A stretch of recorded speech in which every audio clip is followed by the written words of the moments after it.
Big thank you to our channel members Victor Matusik, Adiana Jones, and Riverjoy. This video contains spoilers for events leading up to the current arc of the manga, so viewer discretion is advised. Back when I made the first discussion videos on my channel, I was very much lacking confidence in my ability to make any type of video outside of gaming. But I'm glad that I took that chance and kept at it, because without that move, I wouldn't be where I am with the channel today. Now, it's time for me to traverse another new branch of commentary, that being character analysis. Keep in mind that seeing as this is my first character analysis video, it might not be the best structured thing on the channel, but I'm going to keep at it regardless, and hopefully in future I can master these types of video as well. But without further ado, let's get right into today's topic, that being everything great about Toshinori Yagi, aka All Might from My Hero Academia. It's hero time. To start us off, I want to make it very clear that, in my opinion, I think All Might is one of the best written superhero characters in not just manga, but all of fiction. And yes, I do know a lot of comic characters, even some of the more obscure ones. For those who aren't aware, in the world of My Hero Academia, 80% of the population have a superpower known as a quirk, and the 20% who don't have a power are referred to as quirkless. All Might is actually one of the only 3 important quirkless characters that we meet throughout the duration of the manga. The other 2 being the most irritating protagonist I've ever had the displeasure of following, and a much more interesting character who I had criminally underestimated the value of until the most recent arcs happened. All Might's quirk, One for All, is a special kind of quirk that is actually the combination of 2 separate quirks, power stockpiling, and a quirk that allows someone to give their quirk to someone else. After the creation of One for All, power was stockpiled and transferred between 7 individuals before it found its way to its 8th and second to last user, All Might himself. There are 3 notable stages of All Might's character, those being pre-One for All, with One for All, and post-One for All. Let's start with my personal favourite of the 3, and the earliest stage of the timeline, pre-One for All. Before gaining One for All, Toshinori Yagi was but a quirkless boy with a heart full of hope in a seemingly hopeless world. Despite having no powers of his own, he fought against quirk-empowered criminals with all he had, and this effort was eventually, albeit accidentally, noticed by the current wielder of One for All at the time, Nana Shimura. Toshinori asks to become Shimura's sidekick and help her fight crime, but she refuses because he's quirkless. She tells him to go protect his loved ones, but he can't because they are already dead. Shimura assumes the worst of Toshinori's intentions and tells him that she doesn't want to help him with revenge. Then, we get the moment that cemented this version of Toshinori as my absolute favourite of the 3. With the wreckage-strewn battleground of a cityscape in the background, Toshinori says the following words. I just can't take it anymore. In this world, criminals get rewarded for their actions, and a victim's sorrow grows into blind rage. It's a spiral of everlasting tragedies. I want to make the world a place where everyone can live with a smile. And for that, the world needs a symbol of peace. Eventually, they'll build new homes, and things will go back the way they were. Except they won't. Those tenants will forever live in fear. That darkness will forever lurk in their hearts, never giving them peace. Everyone's too busy protecting the ones they love. That's why I'm the one who has to do it. I'm quirkless, born without a role. Shimura's reaction here really says it all. In this world where superpowers are so commonplace and can cause such bizarre, almost alien calamities such as the gigantic corkscrew pillars seen in the sky of this panel, a world where death and fear are so ever-present that life seems impossible to survive, it makes sense that people would assume the worst of anyone that they met. A powerless boy in a world of superpowered beings, a homeless boy with no family nor friends to protect or care for, a weak boy in a world where survival of the fittest is law.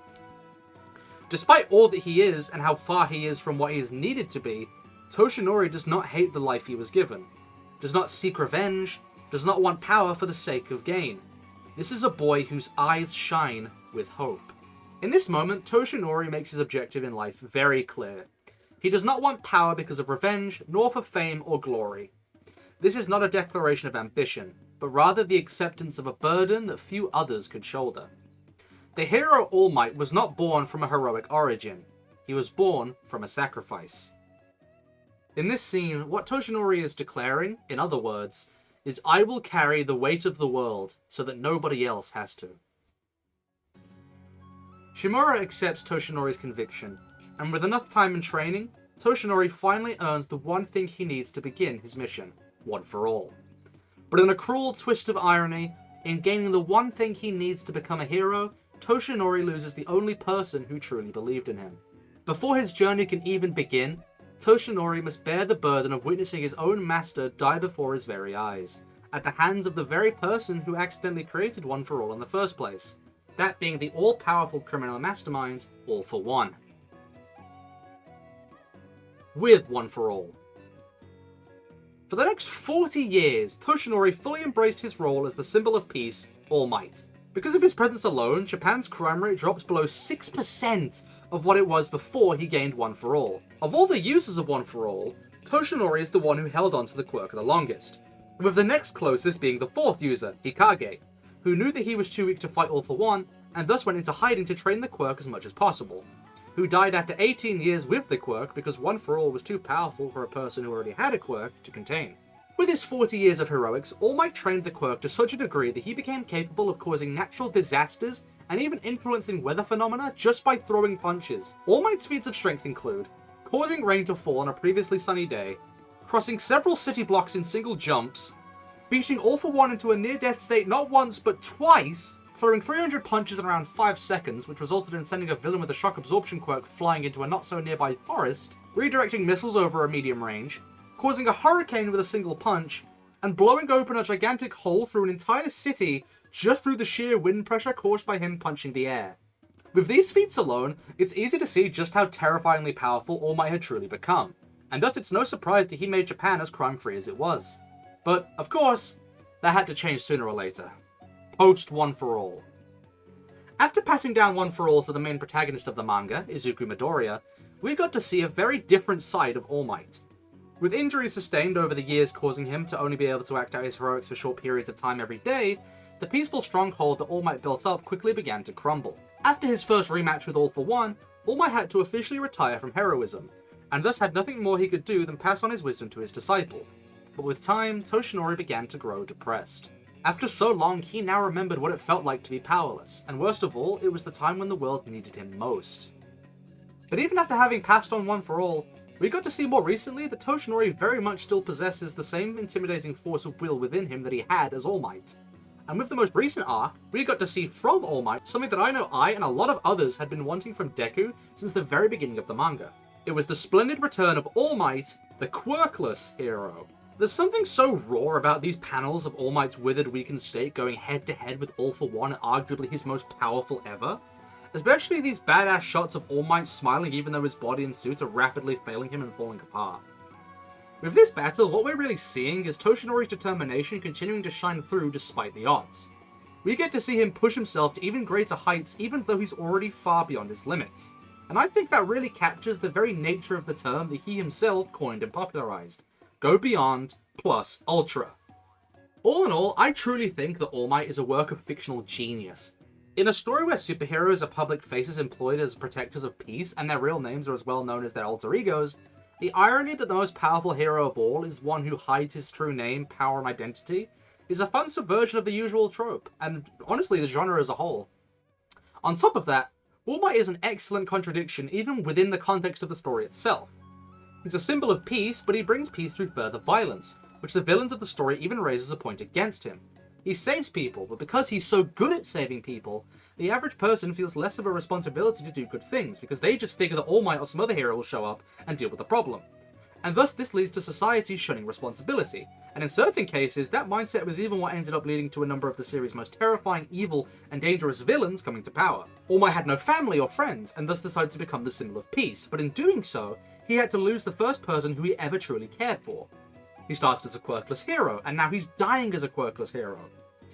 He's been the symbol of peace for Japan for so long, but now All for One is going to use him as a symbol of despair to crush the hopes of all Japan's people who are watching the final battle take place. All Might's character is filled with parallels to other tropes, stories, and even aspects of his own backstory and ideology. Such an intricate character who is so knowingly flawed with so many layers has always been such an absolute joy to witness on each and every page he's in. And if this is truly where his story ends, then I can honestly say that I think his character arc concludes on a really high note, and I'm happy with it. That is, until Horikoshi does an ass pull and brings him back through some shit about him getting back One for All or something, I don't know. I don't think he would do that, but the fact that he made a background character turn into a fucking replacement heart for Bakugo just to bring him back to life has me expecting the worst of this manga right now, I'll be honest. But with all that said, thank you guys so much for watching. I hope you enjoyed the video, and I'm sorry if I did a shitty job at a character analysis. Please drop any feedback below, but for now, let's finish off by moving into the video's poll. So last time, I asked you guys which Galvanic Mechamorph was your favourite character in Ben 10 out of Upgrade, Ship, Malware, or Bazel. With a total of 747 votes, 29% of you said Upgrade, 21% of you said Ship, 48% of you said Malware, and an astonishing 3% of you said Bazel. Surprisingly, didn't expect that. He was at 1% for a while. I thought it would stay that way. I'm honestly impressed. Personally, I'm a big fan of Malware. It's always cool when other examples of Ben's Omnitrix species appear in the show, and the fact that one of them was such an interesting villain, with a series of such amazing designs, really makes him stand out to me as one of the best parts of Omniverse. Especially considering that he's probably done more to Ben's psyche than even Vilgax has at this point.